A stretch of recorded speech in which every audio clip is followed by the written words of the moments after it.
السلام علیکم۔ سب کے غم چاہے ایک جیسے نہ ہو، مگر سب کے غموں کو بانٹنے والا اللہ بس ایک ہی ہے۔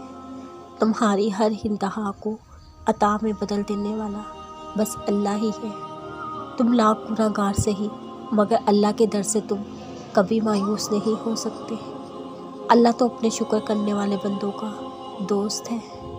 محبتوں میں موت سے ہوتے ہیں، اگر وہ محبتیں اللہ کے لیے کی جائے۔ شکر کرنے والوں کے دلوں اور چہروں پر کبھی بے سکونی نہیں ہوتی۔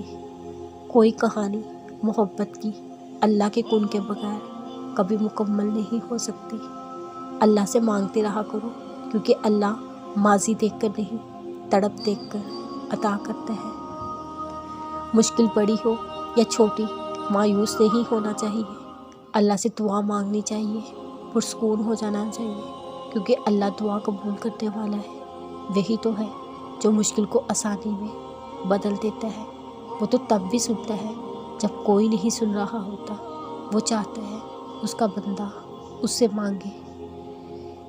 جب انسان اپنے بنانے والے کو بھول جاتا ہے، تب وہ سیدھے راستے سے بھٹک جاتا ہے۔ ایسے راستے پر چل پڑتا ہے جہاں اسے ٹھوکروں کے سوا کچھ نہیں ملتا۔ قرآن میں بہت سے راز چھپے ہوئے ہیں۔ قرآن اپنے راز ان پر ہی کھولتا ہے جو انہیں کھولنے کی کوشش کرتا ہے، اور یہ کوشش ہر مسلمان کو کرنی چاہیے۔ اللہ سے دعائیں مانگ کر مایوس نہیں ہوا کرتے۔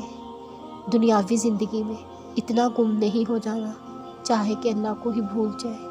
یاد رکھیے، اللہ سے زیادہ ضروری کچھ بھی نہیں۔ رسول اللہ صلی اللہ علیہ وسلم نے فرمایا، کیا میں تمہیں سب سے بڑے گناہ کی خبر نہ دوں؟